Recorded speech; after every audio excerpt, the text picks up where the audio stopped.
오늘 밤 GCC에서 강력한 경고가 나왔습니다. 걸프협력회의 GCC 사무총장이 유엔 안전보장이사회에서 처음으로 브리핑을 했는데 그는 이른바 이란의 잔혹한 침략 행위를 걸프 국가들에 대한 공격이라고 강력히 규탄했습니다. 들어보시죠.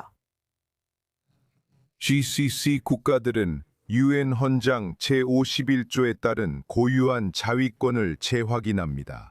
그리고 그들은 자국의 주권, 영토 보전, 시민과 거주민을 보호하기 위해 모든 필요한 조치를 취할 것입니다. 그리고 아무에게도 도움이 되지 않는 위험한 사태의 격화를 피하겠다는 그들의 확고한 약속을 저버리지 않을 것입니다. 걸프 협력회의 GCC 국가들은 전쟁을 원치 않으며 모두가 누릴 평화와 안정을 추구합니다. 스튜디오에는 24뉴스 영어판 중동 선임 기자 아리엘 오스란이 함께하고 있습니다. 아리엘, 여기서도 GCC의 추가적인 비난이 나오고 있는데 그들의 목표는 무엇인가요? 특히 유엔에서 더 많은 조치를 취하려는 시도와 관련해서요. 바레인이 유엔 안전보장이사회 결의안을 제출했고 오늘 논의됐으며 내일 표결될 수도 있습니다.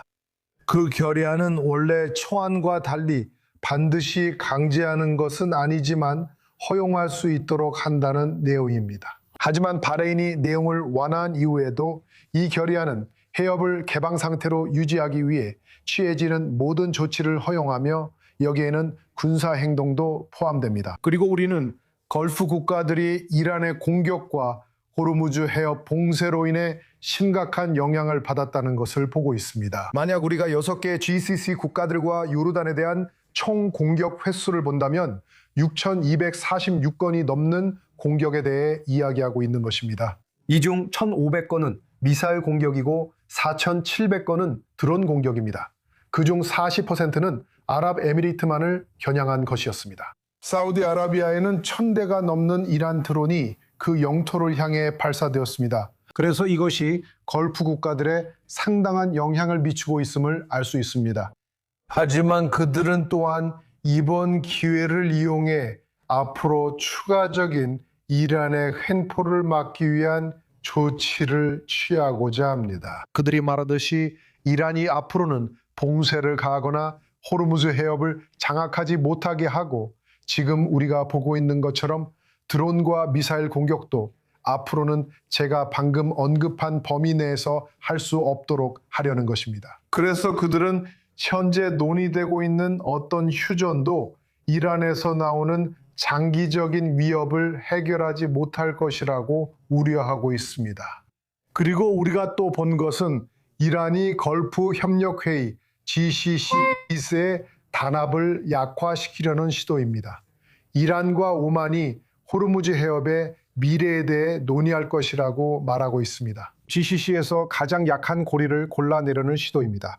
GCC는 하나의 단일체가 아닙니다. UAE와 바레인처럼 더 강경한 쪽부터 다양한 입장이 존재합니다.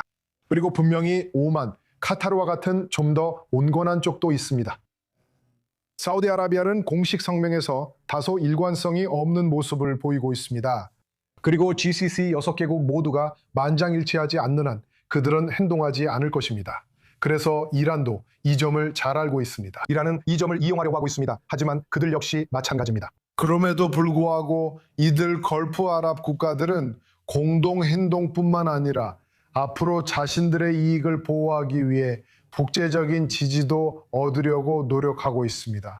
이제 아이러니한 점은 중국과 러시아뿐만 아니라 프랑스도 이 안보리 표결에 거부권을 행사할 수 있다는 것입니다. 그리고 프랑스는 처음에는 이란에 맞서 서방의 군사적 무력 시위를 강화하기 위해 항공모함을 해당 지역에 파견하려고 했었습니다. 여기서 외교적으로 그들은 이 결의안의 힘을 어느 정도 빼려고 시도하고 있다는 것을 볼 수 있습니다.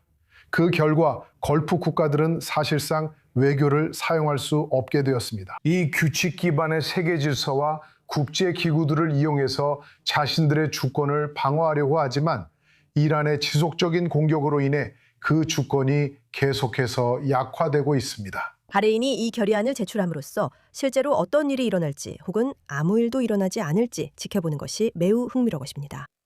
한편 아리엘, 오늘 IRGC가 바레인에 있는 아마존 클라우드 컴퓨팅 센터를 표적으로 삼았다고 주장했습니다. 이것은 이미 IRGC가 이 지역 전역의 미국 기술기업 시설들에 대해 했던 일부 위협에 이은 것입니다. 이번 공격이 그 위협을 실제로 실행한 것인가요? 그런 것 같아요. 그들은 어제 공격에 대해 오늘 자신들의 소행이라고 주장하고 있습니다. 바레인 당국에 따르면 한 기업의 시설에서 화재와 피해가 발생했지만 그 기업이 아마존이라고 명시하지는 않았습니다. 하지만 여러 보도에 따르면 바레인에 있는 아마존 클라우드 데이터 센터가 공격을 받았다고 합니다. 그들은 18개의 미국 기술 기업들을 위협했는데 이 기업들의 기술이 자신들에 대한 미국과 이스라엘의 전쟁을 지원하는 데 사용되고 있다고 주장했습니다. 그리고 그들은 미국이나 이스라엘이 오후 8시 이후로 자신들의 핵심 인물이나 지휘관에 대한 암살 공격을 계속할 경우라고 말했습니다. 어젯밤 그들은 그 위협을 실행에 옮기겠다고 했습니다. 그리고 실제로 그렇게 한 것으로 보입니다. 그리고 다시 한번 아마존은 위협을 받은 수많은 기술 기업들 중 하나일 뿐입니다. 이제 우리는 생산 시설뿐만 아니라 연구소, 데이터 센터도 해당된다는 점을 분명히 해야 합니다. 그들이 기술 기업들을 공격하겠다고 말할 때 그건 모든 시설을 의미합니다. 예를 들어 애플도 그 목록에 있습니다. 애플 스토어도 포함됩니다. 아랍에미리트에는 아부다비와 두바이의 쇼핑몰에 5개의 애플 스토어가 있습니다. 이것은 다시 한번 이란이 민간 인프라를 공격하고 있으며 이제 미국 기술 기업들까지 공격 범위를 확장하고 있음을 보여줍니다. 상황이 우려돼 계속 지켜봐야 할 것 같습니다. 아리에 루스란 감사합니다. 스튜디오에서 저와 계속 함께해 주세요.